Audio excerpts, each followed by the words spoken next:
दोस्तों आज की इस वीडियो में मैं कुछ ऐसी चीजें बताने वाला हूं जो आपके 12th कॉमर्स की जर्नी के लिए एक बहुत ही इंपॉर्टेंट रोल क्या प्ले करने वाले हैं और ये कुछ ऐसे हैबिट्स हैं जो आपको स्टार्टिंग से ही प्रिपेयर करके रख लेनी चाहिए ताकि जब बोर्ड एग्जाम 2026 के लिए आप प्रिपेयर करने जाओ या फिर आप अपीयर करने जब जा रहे हो तो आपको इन हैबिट्स की वजह से बहुत ज्यादा हेल्प होगी और आप अपने एग्जामिनेशन को लेकर बहुत ज्यादा कॉन्फिडेंट क्या फील करोगे।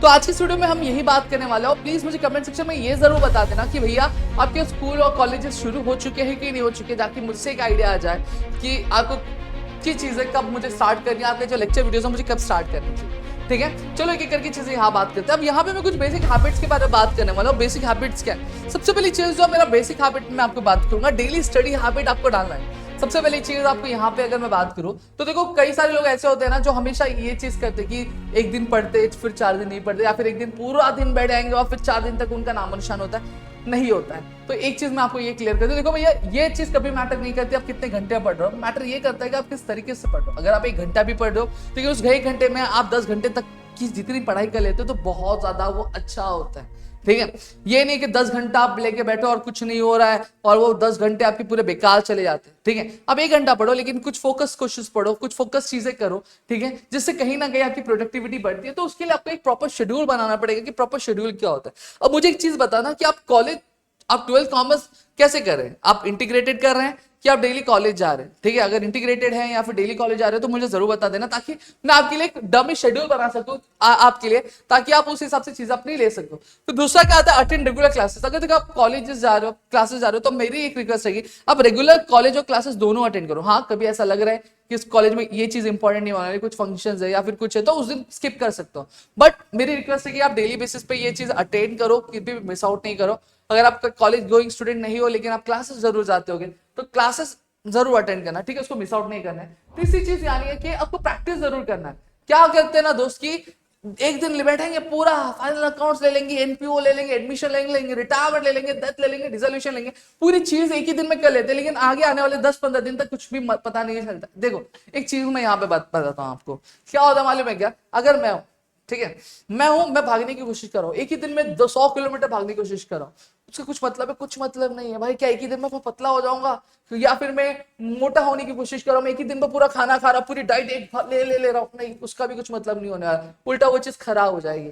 अगर वही एक बंदा है जो रेगुलर टाइम पे, रेगुलर इंटरवल पे कुछ पर्टिकुलर डाइट ले रहा है और रेगुलर बेसिस पे वो चीजों को फॉलो करे, तो कहीं ना कहीं उसमें एफिशिएंसी आएगी, उसमें चीजें सही दिखेंगी। सेम तरीके से आपके साथ पढ़ाई को भी लेकर है। अगर आप एक ही दिन पूरी पढ़ाई कर लेते हो तो कुछ मजा नहीं आने वाला, वो प्रोडक्टिव नहीं होता है। आप थोड़ा डेली बेसिस पे करो, कहीं ना कहीं वो चीज और ज्यादा प्रोडक्टिव होती है। तो इसी तरीके से आपको अकाउंट्स, अगर आप एक मैथ्स के स्टूडेंट हो, मैथ्स डेली बेसिस पे प्रैक्टिस करना चाहिए, उसका टाइम जरूर निकालना आपको। चौथी चीज आती है try not to create backlogs. हमेशा एक चीज ध्यान रखना कि ये जो बैकलॉग होता है ये बहुत बड़ा सर का दर्द होता है। ठीक है, लोग जो होता है वो बैकलॉग क्रिएट कर लेते हैं, लेकिन उस बैकलॉग को फिर सॉर्ट आउट कर रहा है या फिर इसको क्लियर कर लेना वो पॉसिबल नहीं हो पाता है। क्यों नहीं हो पाता? क्योंकि ऑलरेडी स्कूल के बहुत सारे असाइनमेंट्स आते हैं, क्लासेस का वर्क होता है, फिर बाकी सारी चीजें होती है, उसमें बैकलॉग ही रह जाता है। हमेशा कोशिश करना है इस बैकलॉग को क्रिएट ही नहीं हो रहा। जिस दिन टीचर जो टॉपिक पढ़ा रही है उसी दिन वो टॉपिक को क्लियर कर देना है। हो सकता है कि उस दिन में 1 घंटे से 2 घंटा लग जाए, लेकिन उसी दिन खत्म कर दोगे तो आगे टेंशन नहीं रहेगा आपको।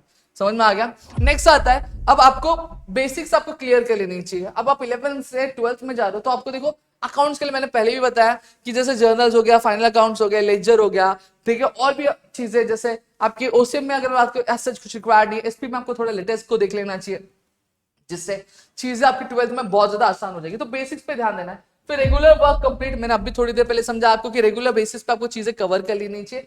वीकली रिवीजन, अब यहाँ पे एक चीज और आती है कि लोग वीकली रिवीजन पे बहुत ज्यादा फोकस करते हैं कि संडे को बैठूंगा, संडे को बैठ के पूरी चीजें कवर करूंगा। नहीं, ये चीज मत करो, डेली रिवीजन करने की कोशिश करो। कैसे रिवीजन करना मैं बताता हूँ। जैसे फॉर एग्जांपल आप आज पढ़ रहे हो, आपने 1 घंटे का टाइम लिया, उस 1 घंटे के टाइम को आप 3 पार्ट में डिवाइड कर सकते हो। ठीक है, अब 3 पार्ट में पहले आधा घंटा हम लोग डिवाइड करें, आधा घंटा हम बाजू करें, आधा घंटा। इस आधे घंटे में, पहले आधे घंटे में हम 15 मिनट चीजों को रिवाइज करेंगे और 15 मिनट हम चीजों को जो रिवाइज किया वो हमने सही से रिवाइज किया है, प्रॉपर्ली किया है कि नहीं किया, इस चीज को हम लोग क्या समझेंगे।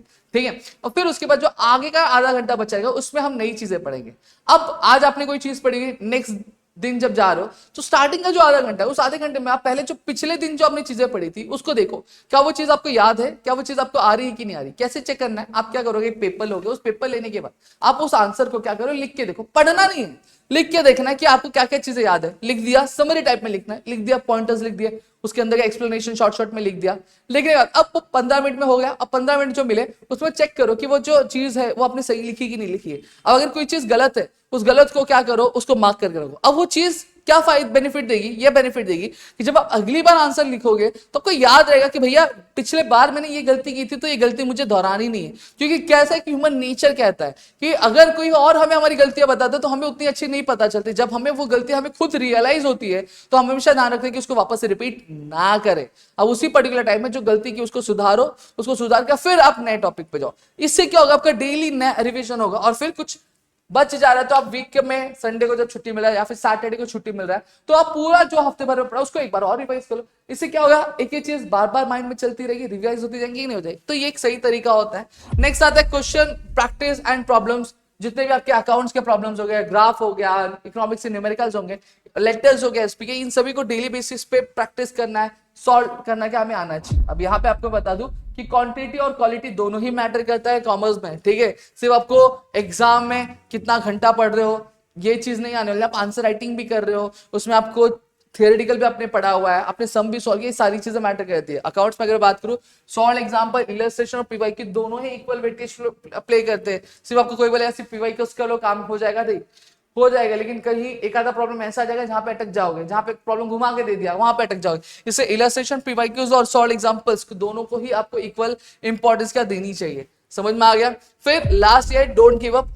क्यों डोंट गिव अप बोल रहा हूं, क्योंकि क्या होता है मालूम है क्या, कि हमें जब तक चीजें आसान लगती है ना तब तक हम करते हैं, लेकिन जब चीजें मुश्किल होने लगती है तो हम नहीं समझते, हम उन चीजों को नहीं करते। ऐसा कई बार होता है, अकाउंट्स की प्रॉब्लम को लेकर होता है कि हमें जब तक कुछ सम आता रहता है तब तक हम बहुत अच्छे तरीके से करते हैं। वही सम जब थोड़ा डिफिकल्ट हो जाता है, थोड़ा सा बोलते ना कि थोड़ा सा हेक्टिक वाला आ जाता है तो हम उसको छोड़ देते हैं, हम बोलते हैं बाद में करेंगे। नहीं, ये चीज नहीं करनी है, आपको उस पर डटे रहना। नहीं आज आपके स्कूल के टीचर, आपके दोस्त होंगे, आपके क्लासेस के टीचर्स होंगे, आप उनसे वो चीज को, डाउट को क्लियर करने की कोशिश करो। जब तक नहीं क्लियर करोगे तब तक कुछ होने वाला नहीं है। समझ में आ गया। तो मेरे ख्याल से यहाँ पे आपको पूरी चीजें समझ में आ गई, वो चीजें क्लियर हो गई। If you still have any problem please don't let me know in the comment section, ताकि मैं आपके लिए चीजें लेकर आ सकूं। अब हालांकि मेरी वीडियोस लगातार आ रही है और चाहिए और वीडियोस लेकर आओ तो प्लीज मुझे कमेंट सेक्शन में बताना जरूर, मैं आपके लिए लेकर जरूर हाजिर हूं। तो मिलते हैं हमारे अगली वीडियो, तब तक के लिए घर पे रहो सुरक्षित, अपना ध्यान रखना दोस्तों। जय हिंद दोस्तों।